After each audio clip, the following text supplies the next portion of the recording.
Did you know that Max Verstappen qualified worse than ever this season, and some are already talking about an internal crisis at Red Bull? What seemed like a bad weekend could be just the tip of the iceberg in a technical storm that threatens to change the team's destiny. Before continuing, tell me in the comments, do you think Verstappen is losing confidence in Red Bull? In this video, we'll break down what went wrong with the RB21 in Hungary and why Verstappen called it uncontrollable. Stay until the end, and don't forget to subscribe to the channel. From the first free practice session at the Hungaroring, the RB21 showed signs that something was wrong.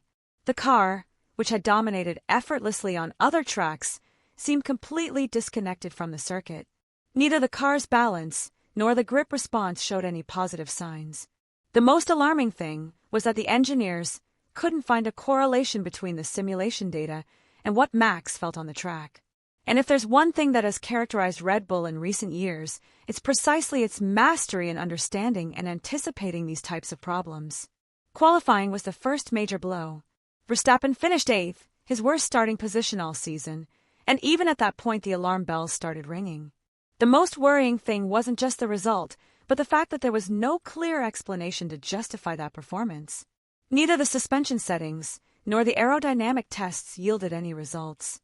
Pierre Watch, the team's technical director, acknowledged that they tried all kinds of configurations, both on the front and rear of the car, but none offered the expected feedback.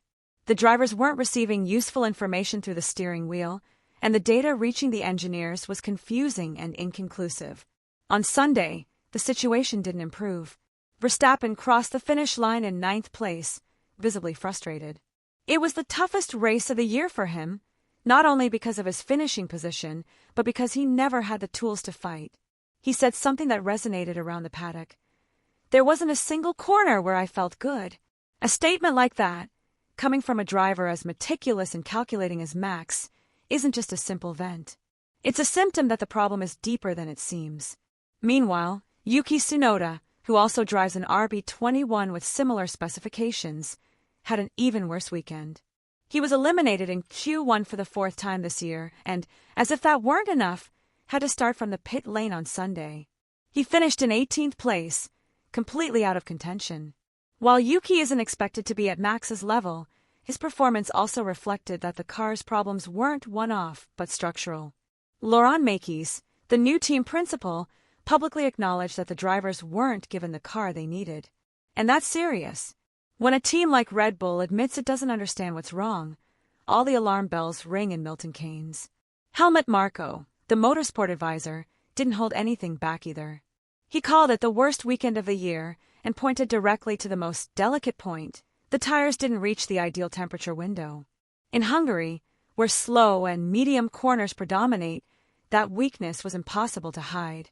And if the car can't generate the necessary grip on those types of tracks, the concern isn't just for one race, it's for the entire technical approach to the RB21 project. What happened to the RB21 at the Hungarian Grand Prix wasn't simply a bad day at the office. It was the public exposure of a structural defect that Red Bull had been quietly nursing. On the surface, it was a car that underperformed on a specific track, but the truth is much more delicate. The RB21 platform has an extremely narrow operating window, especially when it comes to tire thermal management. The term, working window, may sound technical, but what it means is simple.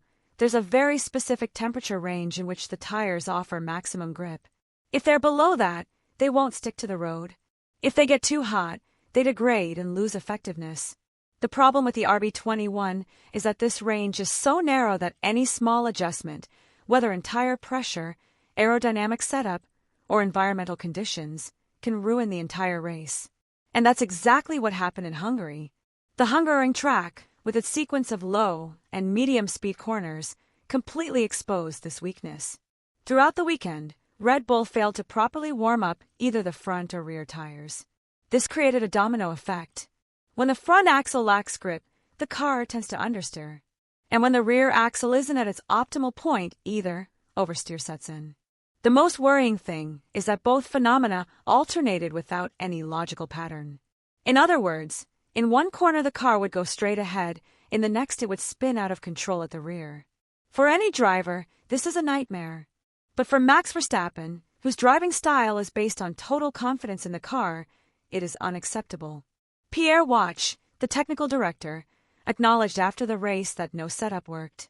They tested different levels of downforce, modified the car's height, played with the angles of the wings, and even tried mechanical adjustments to the suspension. Nothing changed. Everything continued to produce the same result: a car unable to bring the tires into their optimal operating range.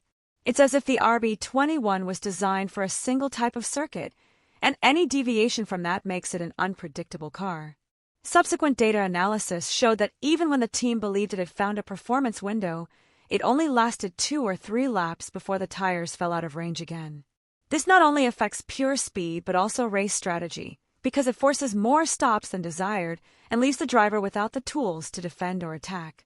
Furthermore, the problem isn't just physical. There's a psychological impact on the team. Engineers begin to doubt their own simulations, drivers lose confidence in the car, and work in the garage becomes a kind of trial and error with no clear direction. In his comments afterward, Max was very blunt.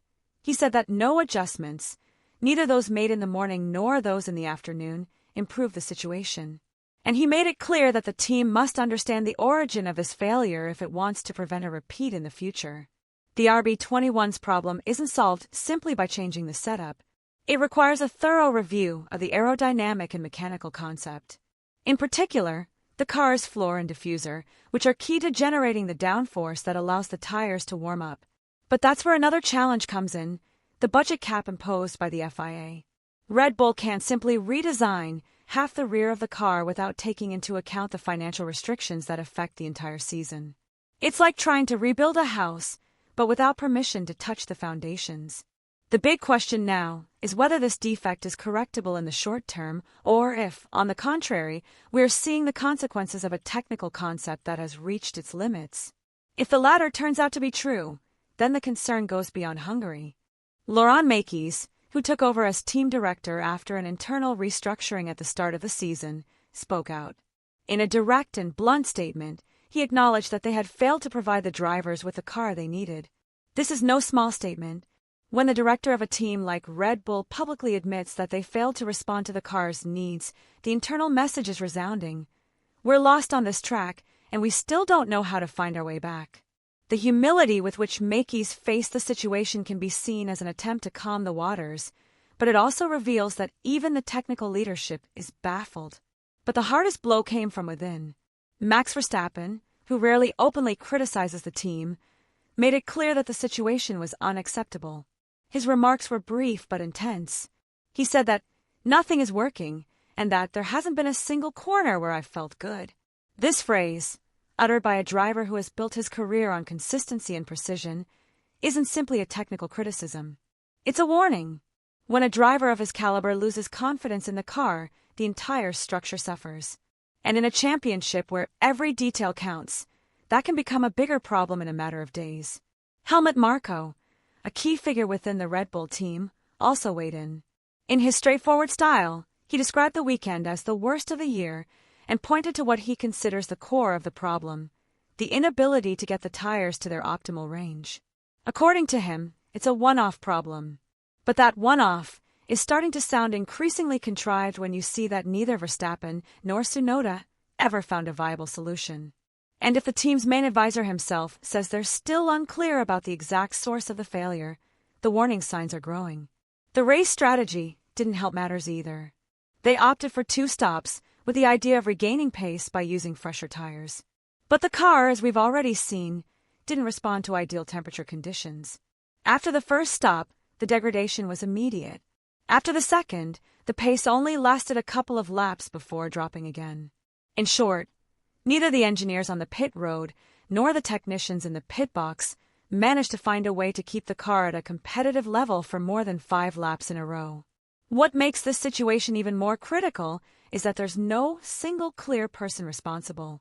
Car design, tire performance, on-track data analysis, and strategic decision-making all seem disconnected. And when each area of the team begins to search for answers separately, the most important thing in an elite team is lost: cohesion. This translates into frustration, into mistakes, and into a growing sense of urgency that begins to spread to the highest levels of the team. The lack of internal control isn't just a sporting problem. It's a political risk within the team. Tensions between the technical department and those responsible for development could increase if a convincing solution is not found in the upcoming races. In more specialized forums, there is even talk of a possible complete overhaul of the car's aerodynamic concept. Some users have identified worrying patterns between the RB21's performance and the lack of correlation between simulation and track, suggesting that the car could be limited by an architecture that doesn't tolerate changes in real-world conditions. Translated into practical terms, this would mean Red Bull would have to redesign key parts of the car, such as the floor and diffuser, to try to solve the problem. But doing so entails a financial cost that directly conflicts with the regulations.